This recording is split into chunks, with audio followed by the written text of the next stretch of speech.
নমস্কার। প্রাণারামের মাধ্যমে সম্প্রচারিত ভারত কথার গ্রন্থি মোচনের 236তম পর্বে আপনাদের সবাইকে জানাই সাদর সম্ভাষণ।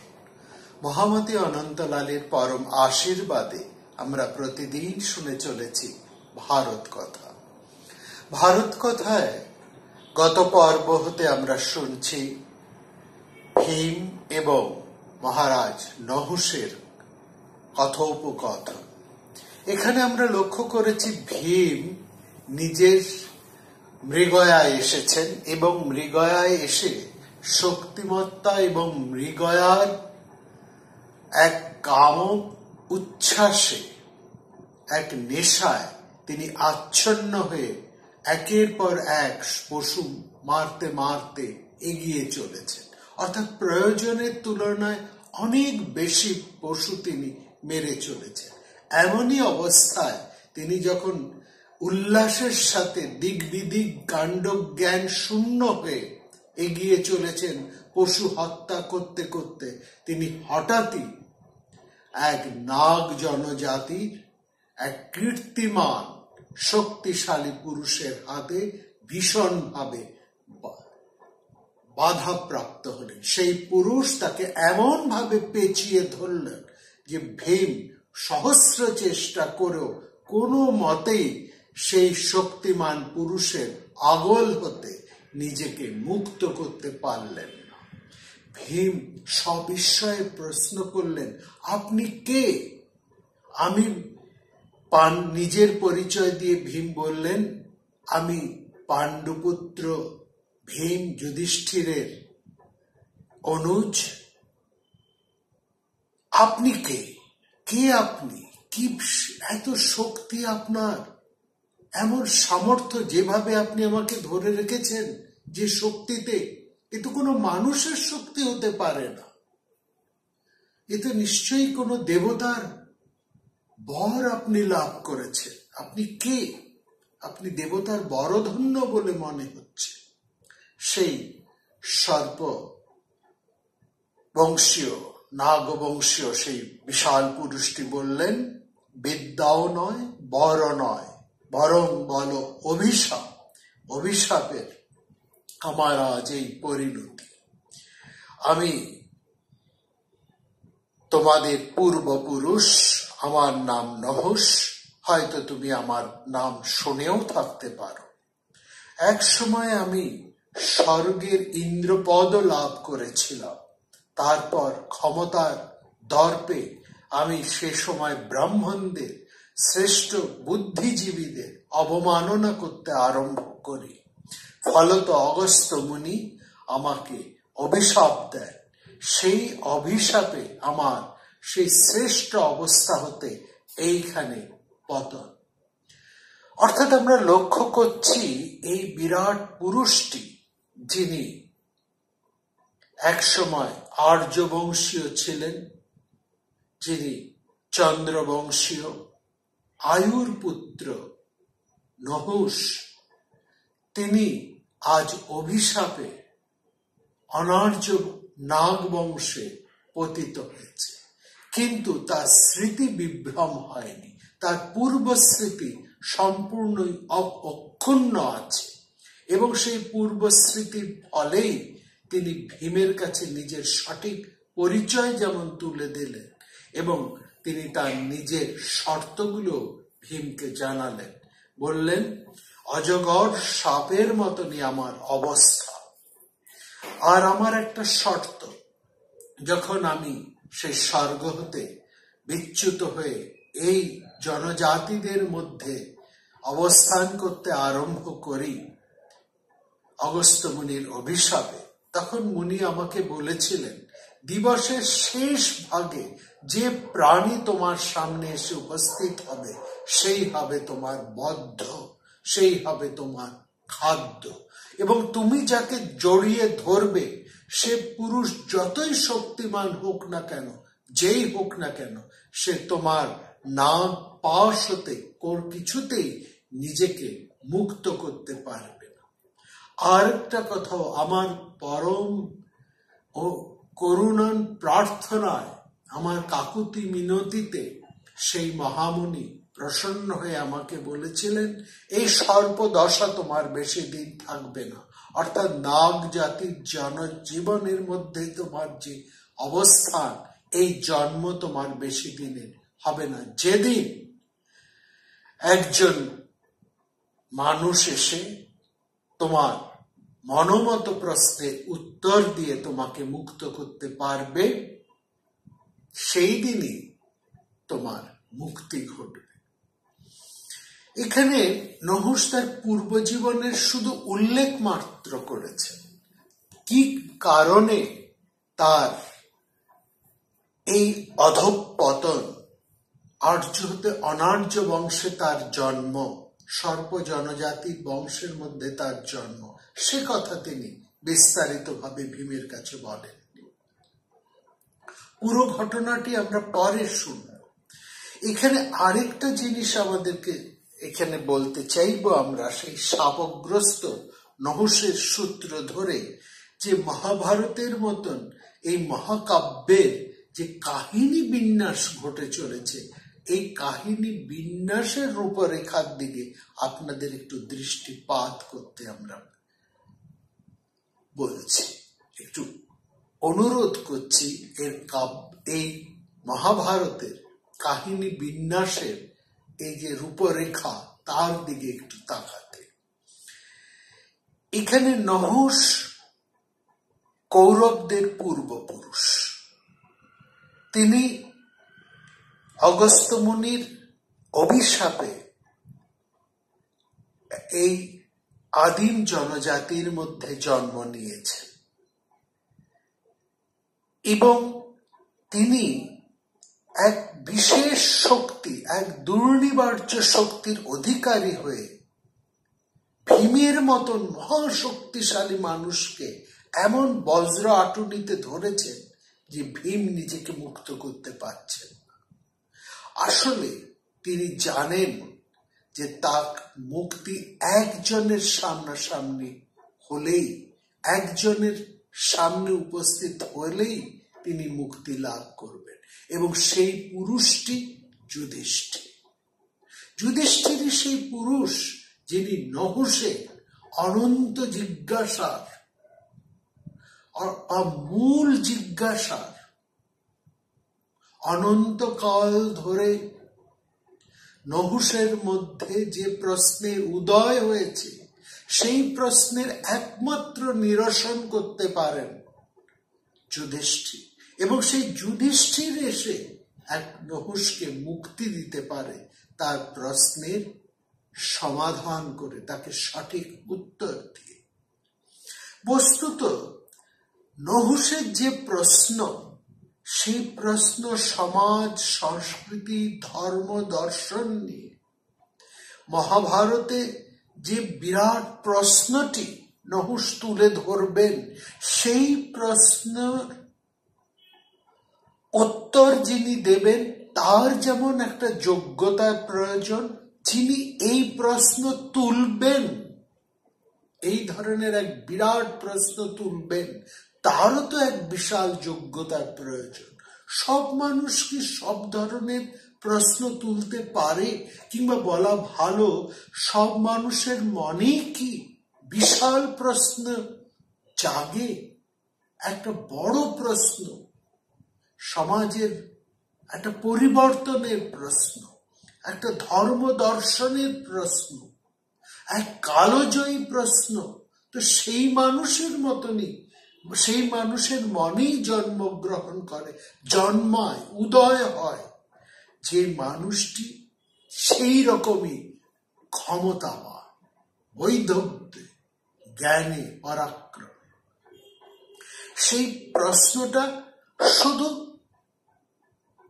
উদয় হওয়ার নয়, প্রশ্ন হয়তো অনেকের মনের মধ্যেই আসে, কিন্তু সেই প্রশ্নকে উপযুক্ত ভাবে তুলে ধরতে কতজন পারে, এটাও একটা বড় কথা।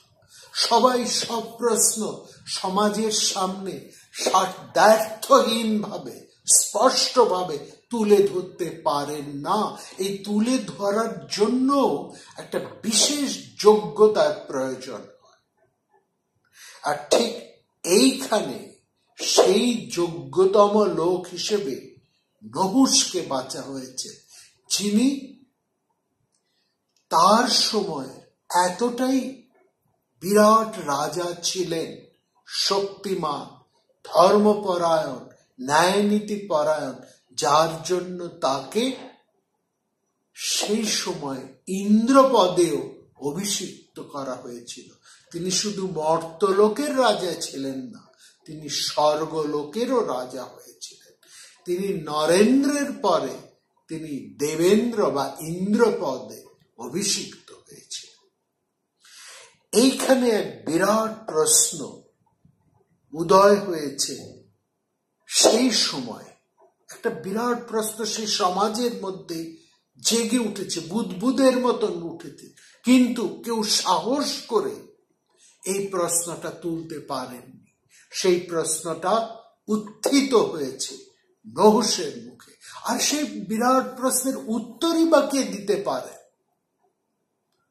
দেবার জন্য তো তেমন বড় একজন মানুষের প্রয়োজন। সেই মানুষটি হচ্ছে যুধিষ্ঠির, যিনি নৃশংস, যিনি ধর্ম পরায়ণ এবং সদা ধর্মনিত্য। সেই মানুষই যথার্থ উত্তর অসংকোচে দিতে পারে, সঠিক প্রশ্নের সঠিক উত্তর যিনি অসংশয়ে দিতে পারেন, স্পষ্টভাবে দিতে পারেন। একজন সেই প্রশ্ন তুলবেন, এই তোলার সামর্থ্য, যোগ্যতা, আর সেই প্রশ্নের উত্তর দেবার সামর্থ্য এবং যোগ্যতা, এই দুজন মানুষই যুগ সন্ধিক্ষণে জন্মায় বিরাট পুরুষ। এই একজন হচ্ছে নহুষ, আরেকজন হচ্ছে যুধিষ্ঠির। এই যুধিষ্ঠিরকে তার নিজের সামনে তুলে আনার জন্যই নহুষ যেন টোপ হিসেবে ব্যবহার করেছেন ভীমকে। তিনি ইচ্ছে করলে ভীমকে সেখানে শেষ করে দিতে পারতেন, কিন্তু না, তিনি শেষ করছেন। তিনি বলছেন দিবসের শেষ ভাগে যে আমার সামনে উপস্থিত হবে সেই আমার হাতে বদ্ধ হবে। কিন্তু ভীমকে তিনি মারছেন না, শুধু তিনি ভীমকে টোপ হিসেবে ব্যবহার করছেন। কারণ নহুষ জানেন এই ভীমের অনুসন্ধান করতে করতেই এখানে তার উত্তরদাতা এসে উপস্থিত হবে। ভীম তার পূর্বপুরুষ নহুষের খাদ্যরূপে নির্বাচিত হয়েও সেই আবদ্ধ অবস্থায় থেকেই তিনি বলছেন যে আপনার ওপর আমার কোনো ক্রোধ নেই, আর নিজেকেও আমি খুব দোষ দিচ্ছি না। কেননা মাঝে মাঝে তো এমন হয় যে মানুষের পুরুষকার হার মেনে যায় দৈবের হাতে, পুরুষকার হার মেনে যায় দৈবের হাতে। কিন্তু ভীম অন্তরে ভীষণ ক্লিষ্ট হয়ে আছে, তিনি ভীষণ কষ্ট পাচ্ছেন তার ভাইদের কথা ভেবে, কষ্ট পাচ্ছেন তিনি তার জননী কুন্তির কথা ভেবে। যদি তার মৃত্যু ঘটে তাহলে এরা যে পরিমাণ কষ্ট পাবেন, তার ভাইয়েরা, তার জননীরা, সেই তার জননী কুন্তি, তাদের কথা ভেবে ভীম অসম্ভব ব্যথিত হয়ে উঠেছে। তিনি ভীষণ কষ্ট পাচ্ছেন। এর মধ্যে আমরা দেখছি একটা প্রাকৃতিক দুর্যোগ দেখা দিল, এবং সেই প্রাকৃতিক দুর্যোগের মধ্যে যে কুলক্ষণ দেখা দিল তাই যুধিষ্ঠিরকে চঞ্চল করে তুলল। তিনি বললেন, ভীম কোথায় গেলেন? এই কুলক্ষণগুলো, প্রাকৃতিক দুর্যোগের মধ্যে যুধিষ্ঠিরের হঠাৎ মনে পড়ল ভীমের কথা। তিনি প্রথমে জিজ্ঞেস করলেন, ভীম কোথায় গেছে? উত্তর দিলেন দ্রৌপদী যে ভীম মৃগয়া করতে বেরিয়েছে। যুধিষ্ঠির আর এক মুহূর্ত দেরি করেননি। তিনি চারপাশের লক্ষণ দেখে বুঝেছেন ব্যাপারটা কোনো সুবিধের নয়।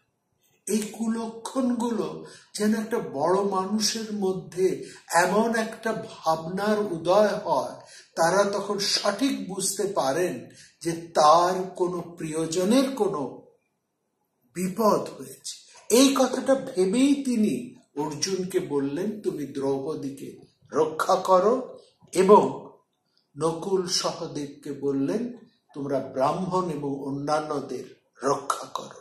এ কথা বলেই তিনি ছুটলেন ভীমের পদচিহ্ন লক্ষ্য করে। তিনি ধৌমকে নিয়ে ছুটে চললেন ভীম কোথায় আছেন সেই দিকে লক্ষ্য করে।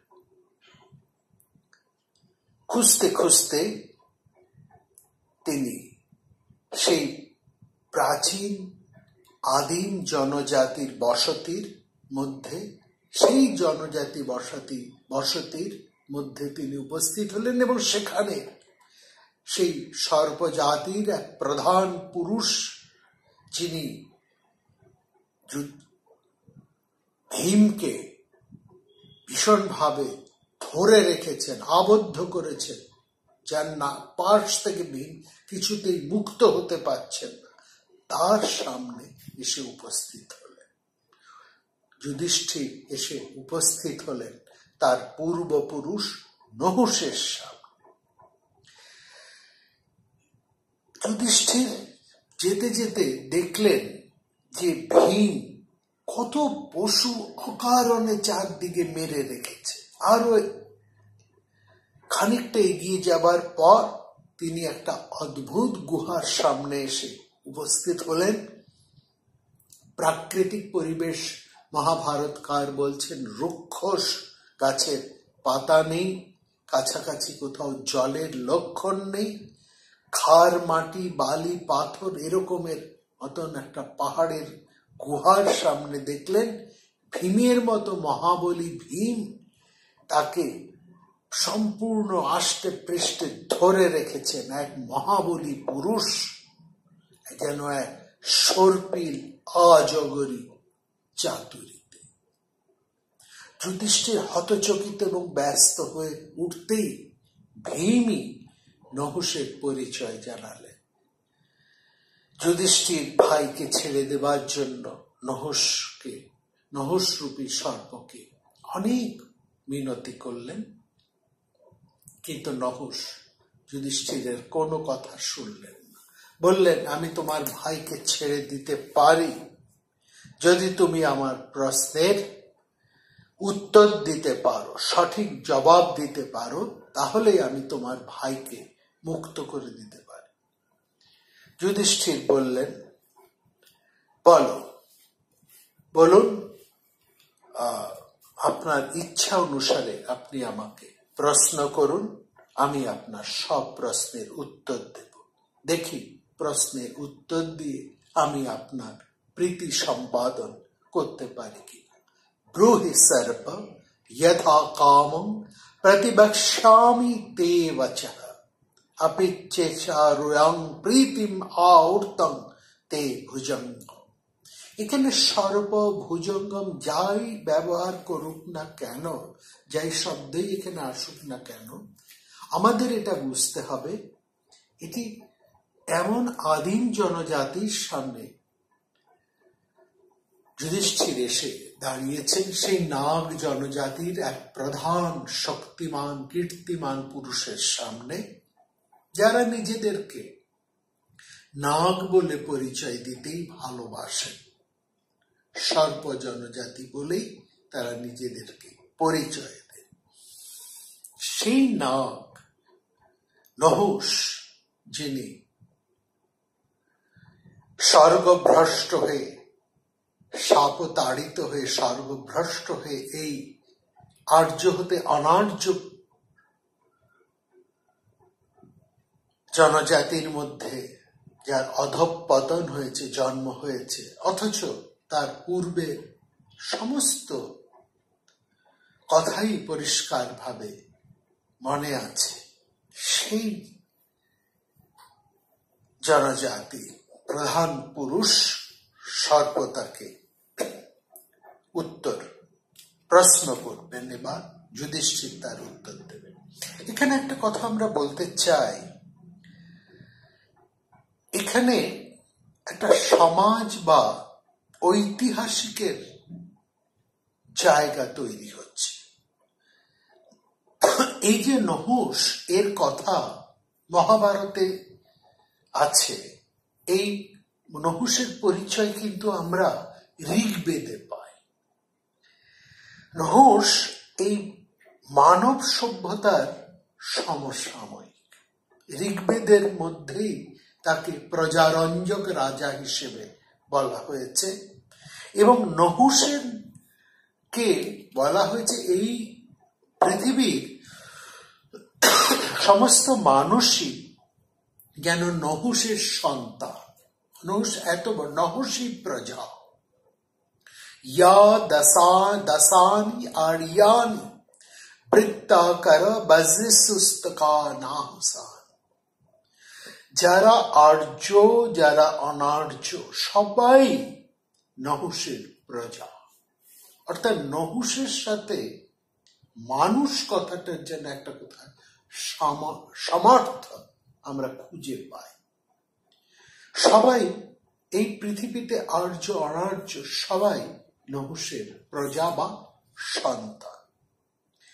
এবং নহুষ ছিলেন আয়ুর পুত্র, চন্দ্রবংশীয় আয়ুর পুত্র হচ্ছেন নহুষ। তিনি খুবই বুদ্ধিমান, পরাক্রমশালী, বিচক্ষণ রাজা। তিনি রাজ্য পরিচালনা করতেন নিয়ম বিধি মেনে, ধর্ম অনুসারে। তার সুশাসন এতটাই, তার যশ এতটাই ছড়িয়েছে, তার সুশাসন এতই বিস্তৃত ছিল এবং তার ফলে তার যশ সৌরভ এতদূর ছড়িয়েছিল যে দেবতারা তাকে ইন্দ্র পদে অধিষ্ঠিত করেছিলেন।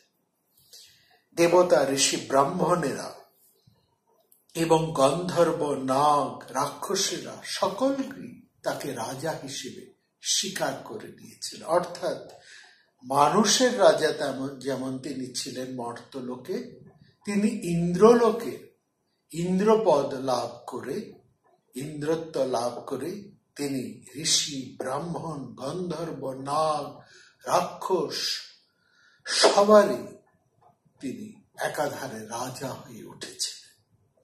এবং তারপরে যেটা হয়, তার এই শক্তি, ইন্দ্রপদ লাভ করার পরে নহুষ শক্তির অহংকারে মোহবিষ্ট হয়ে উঠেছে। কপটহীন শাস্ত্রসেবী ঋষি ব্রাহ্মণদের ওপর তিনি কর নির্ধারণ করলেন এবং তিনি তাদেরকে ভৃত্যের মতন ব্যবহার করতে লাগলেন। এই অত্যাচারের জায়গা এতটাই বেড়ে গেছিল যে তিনি স্ত্রী শক্তির প্রধান স্বর্গের ইন্দ্রাণী শচীকেও বিয়ে করতে চাইলেন। একদিন নহুষ ঋষিদেরকে নিয়োগ করলেন তার পালকি বয়ে নিয়ে যাবার জন্য ইন্দ্রাণীর কাছে পৌঁছানোর জন্য। তিনি ইন্দ্রাণীর কাছে যাবেন এবং তিনি যে পালকিতে চড়ে যাবেন সেই পালকি বহন করে নিয়ে যেতে বাধ্য করলেন ঋষিদেরকে। এবং কামনা তাড়িত হয়ে তিনি দ্রুত যাওয়ার জন্য ঋষিদের মাথায় পা দিয়ে আঘাত করে দ্রুত তাদেরকে ছুটে যেতে বললেন। ঋষিরা এই অসম্মান কিছুতেই সহ্য করলেন এবং অগস্ত্য ঋষি নহুষকে অভিশাপ দিলেন। ফলত নহুষের পতন ঘটল স্বর্গ হতে এই আদিম জনজাতির মধ্যে। অর্থাৎ যে ধর্মের কারণে, যে বুদ্ধি বিচক্ষণতার কারণে তিনি রাজা হতে ইন্দ্রপদ লাভ করেছিলেন, সেই বুদ্ধি বিচক্ষণতা, তার সেই ধর্মবোধ লুপ্ত হয়ে গেল গর্বে, অহংকারে ইন্দ্রপদ লাভ করার ফলে। ফলত তিনি ঋষি মুনিদের সাথে সঠিক ব্যবহার করেন। সে কথায় আমরা আসব। এখানে আমরা দেখছি নহুষ স্বেচ্ছাচারী হয়ে উঠেছেন এক রাজনৈতিক শক্তিতে, এবং তার সেই সময় যে ব্রাহ্মণ্য এবং ব্রাহ্মণ্যদের যে বুদ্ধিজীবিতা, সেই স্বেচ্ছাচারিতাকে খর্ব করেছে। তেমনি তিনি অজগর বৃত্তিতে পড়ে আছেন তাদেরই অভিশাপে নাগ জনজাতির মধ্যে। সেখানেও তিনি ব্রাহ্মণ্য শক্তির স্বেচ্ছাচারকেও লক্ষ্য করছেন। এইটা কিন্তু বলার, যে ব্রাহ্মণ্য এবং বুদ্ধিজীবীদেরকে তিনি অসম্মান করেছেন রাজনৈতিক দর্পিতায়, ক্ষত্র শক্তিতে বসে প্রবল ক্ষত্র শক্তির উত্থানে যিনি সেই কালের ব্রাহ্মণ্য শক্তিকে অসম্মান করেছিলেন, অধঃপতিত হয়ে সেই ব্রাহ্মণ্য শক্তির স্বেচ্ছাচারকেও নহুষ কিন্তু লক্ষ্য করেছে। ফলত তার মধ্যে এক বিরাট প্রশ্ন জেগেছে। তিনি সেই প্রশ্নে, সেই সময়ে দাঁড়িয়ে সেই প্রশ্নটি জিজ্ঞেস করলেন যুধিষ্ঠিরকে। বললেন, ব্রাহ্মণ কাকে বলে? আজ শ্রেষ্ঠ আমরা কিভাবে জানব? শ্রেষ্ঠ কাকে বলবো? কে শ্রেষ্ঠ? সে ব্রাহ্মণকে আজ শ্রেষ্ঠ জানাটাই বাকি। তুমি বুদ্ধিমান, তুমি আমাকে এই প্রশ্নের উত্তর দাও। ব্রাহ্মণক ভবেদ্রাজন বেদন কিঞ্চ যুধিষ্ঠির ব্রহিবৃজ্যেদে ভবতিং তাহি বাক্যেন অনুরমীমাহে। কে এই সংসারে কে ব্রাহ্মণ, সেই কথাটা আমাকে স্পষ্ট করে বলো। যুধিষ্ঠির বললেন, সত্যং দানং ক্ষমা শীলম আনুশংস তপোঘৃণা দৃশ্যন্তে যত্র নাগেন্দ্র স ব্রাহ্মণ ইতি স্মৃতঃ। এই প্রশ্নটি মহাভারতে উঠছে সেই সময়। লক্ষ্য করুন, এরকম কে ব্রাহ্মণ, কাকে ব্রাহ্মণ বলা হবে, কাকে শ্রেষ্ঠ বলা হবে, এই প্রশ্নটা মহাভারতে উঠছে যখন ব্রাহ্মণ্য মূর্ধায় বা ব্রাহ্মণ্য শক্তি জয় জয়াকার সেখানে ঘটছে। বিশাল ব্রাহ্মণ্য শক্তির মূর্ধায় দাঁড়িয়ে এই প্রশ্ন তুলছেন নহুষ, যিনি প্রচন্ড ক্ষত্র শক্তির দর্পে ব্রাহ্মণ্যদের অসম্মান করে অধঃপতিত হয়েছেন অনার্যদের মধ্যে, এবং সেখানে অধঃপতিত হয়েও তিনি ব্রাহ্মণ শক্তির অপব্যবহার, অধঃপতন তিনি লক্ষ্য করছেন। ফলত সেই সময় দাঁড়িয়ে এরকম একটা প্রশ্ন করা কিন্তু এত সহজ নয়। আজকের দিনে দাঁড়িয়ে কিন্তু আমরা এ কথাটা তাৎপর্যটা বুঝতেই পারি না। যেমন আজকের দিনে দাঁড়িয়ে আমরা সতীদাহের তাৎপর্য কি বুঝতে পারি?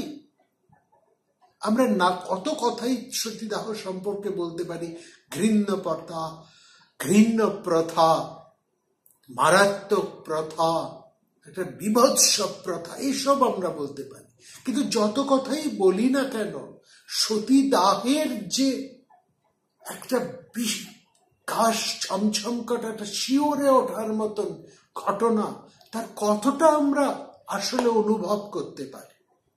যত শব্দই আমরা ব্যবহার করি না কেন, যে সময় এই প্রথাটা বলবান ছিল, প্রচলিত ছিল, সে সময়ে মেয়েদের যে যন্ত্রণা, সতীদের যে যন্ত্রণা, সেটাকে আমরা সত্যি অনুভব করতে পারি না। ঠিক এই সময়ে দাঁড়িয়ে এই ব্রাহ্মণ সমাজের প্রবল আর ব্রাহ্মণ সমাজের সব দাঁড়িয়ে একজন মানুষ প্রশ্ন করবেন কে ব্রাহ্মণ, এই কথাটা এত সোজা নয়, এই প্রশ্ন তোলাটা এত সোজা নয়। আর যিনি উত্তর দিচ্ছেন তিনি কোন দৃষ্টিভঙ্গি থেকে উত্তর দিচ্ছেন সেটাও লক্ষ্য করার মতো।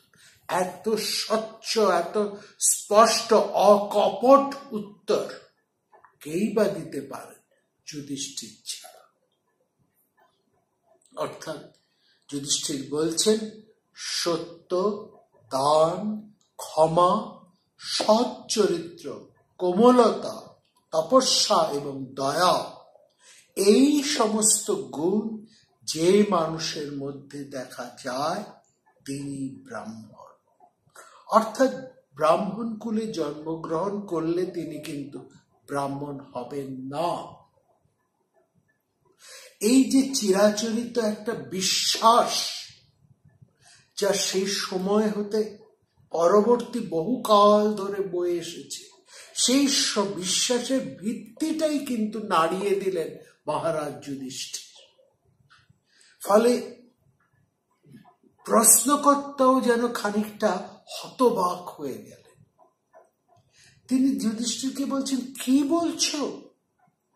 অর্থাৎ যার মধ্যে সত্য, দয়া, ক্ষমা এসব সদ্গুণ থাকবে তিনি যদি ব্রাহ্মণ হয়, তাহলে তো ম্লেচ্ছ, শূদ্র, অন্তজ তাদের মধ্যে যদি এই গুণগুলি থাকে তাদেরকেও তো ব্রাহ্মণ বলতে হয়।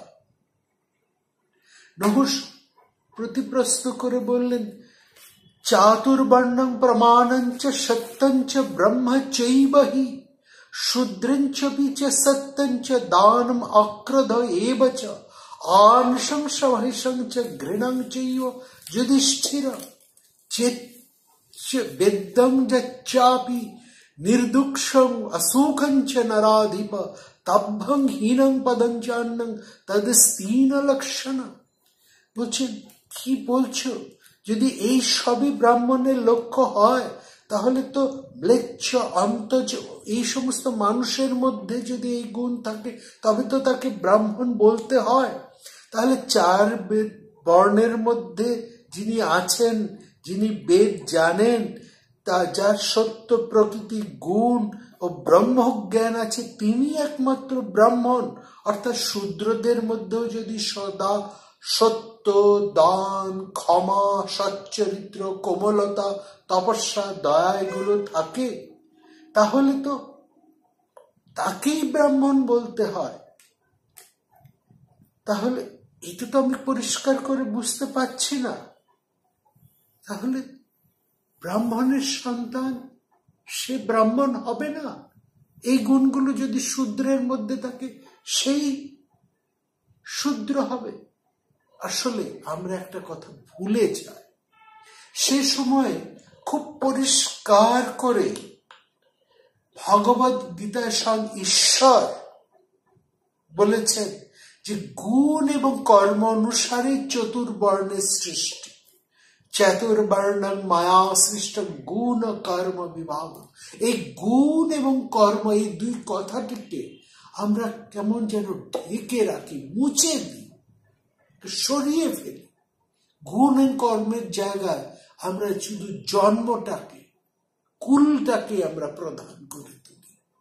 ব্রাহ্মণ যেন জন্মজাত, ব্রাহ্মণ কুলের সন্তানই জন্মজাত। অর্থাৎ এখানে এই কথাটা পরিষ্কার যে দয়া, ধর্ম, সত্য, অহিংসা গুণ যার মধ্যে আছে তিনি ব্রাহ্মণ। যার মধ্যে আছে শৌর্য, বীর্য, নায়কোচিত গুণ, ক্ষমতা, তিনি ক্ষত্রিয়।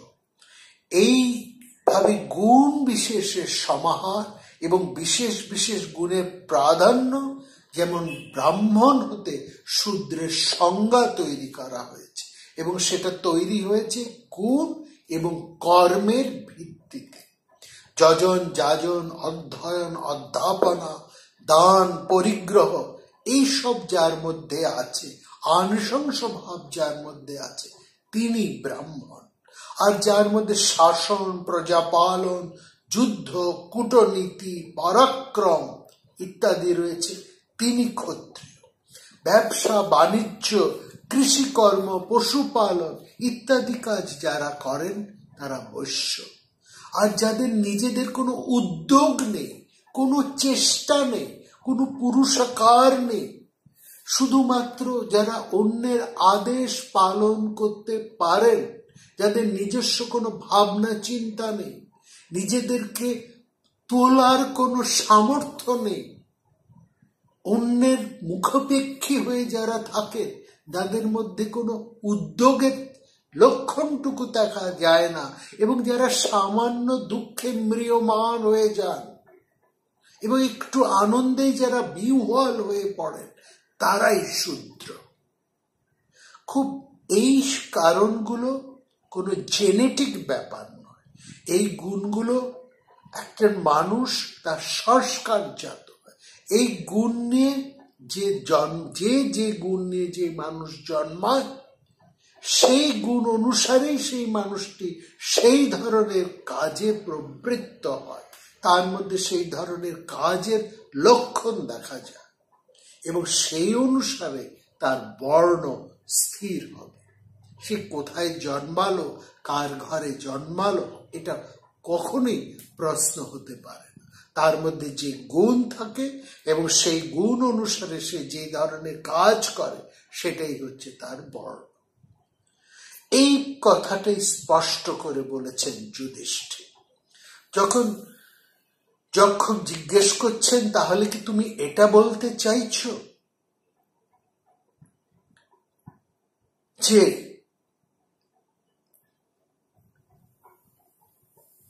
অর্থাৎ অজগর সর্প যখন তাকে জিজ্ঞেস করছেন নহুষ, যে তাহলে কি তুমি এটা বলতে চাইছো যে শূদ্রের মধ্যেও যদি এই সব গুণগুলো থাকে, দয়া, ধর্ম, তপস্যা বা অনৃশংসতা, তাহলেই তাকে ব্রাহ্মণ বলতে হবে?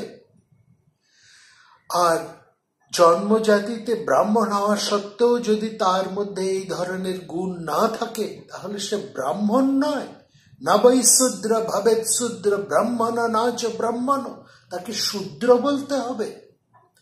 যুধিষ্ঠিরের এই উত্তর যেন সেই সময় সমাজের প্রতি এক প্রতিবাদ। নাগরূপী নহুষ যুধিষ্ঠিরের মাধ্যমে প্রতিষ্ঠিত ব্রাহ্মণ্যের সার্থক বিকল্পটাকেই তিনি যেন এখানে প্রতিষ্ঠা দিতে চেয়েছেন। নহুষ আরো যৌক্তিকতার প্রশ্ন এখানে তুলে বলছেন। তিনি বলছেন, তুমি যদি গুণ অনুসারে ব্রাহ্মণ্য স্বীকার করো, তাহলে এই জাতিবাদের কি হবে? এমন তো হয় যে ব্রাহ্মণোচিত গুণ কিংবা তার ক্রিয়াকর্ম একজনের মধ্যেও দেখা যাচ্ছে না। এমনকি একটা ছেলের দিকে, একটা মানুষের দিকে আমরা যখন ইঙ্গিত করে বলি যে এই ছেলেটি ব্রাহ্মণ ঘরের ছেলে, এই ছেলেটি শূদ্রের ছেলে, সেখানে তোমার এই জাতির ব্যাপারটা কি করে হবে? সেখানে আমরা দেখছি যুধিষ্ঠির এক অসাধারণ উত্তর দিলেন। বলেন, জাতি ব্রাহ্মণ্যের কোনো সমাধান হতে পারে না, জাতি ক্ষত্রিয়ের কোনো সমাধান হতে পারে না, বৈশ্যের কিংবা শূদ্রের হতে পারে না। অর্থাৎ জাতি কোনো বর্ণের সমাধান হতে পারে না। জাতি হিসেবে মানুষ জাতি হতে পারে। জাতি বলে যদি কোনো শব্দ প্রয়োগ করতে হয়, সেটা মানুষের ক্ষেত্রে ব্যবহার করতে হয়। যেমন বাঘের জাতি, সাপের জাতি, সেরকম মানুষের জাতি। কারণ একমাত্র এই শব্দটি মানুষের ক্ষেত্রে খাটতে পারে। বলতে পারি মানুষই শুধু একটা জাতি, কেননা মানুষের মধ্যে মনুষ্যত্ব আছে, যেমন গরুর মধ্যে গোত্ব আছে। জাতিরত্র মহাসর্প মনুষ্যত্বে মহামতে। লক্ষ্য করুন, এই উত্তরটি শুধু সেকালের নয়, সমস্ত কালে, সর্বকালের জন্য এক বিশাল গুরুত্বপূর্ণ। এই বিষয় নিয়ে আমরা আগামী পর্বে আরো গভীর আলোচনায় আসব।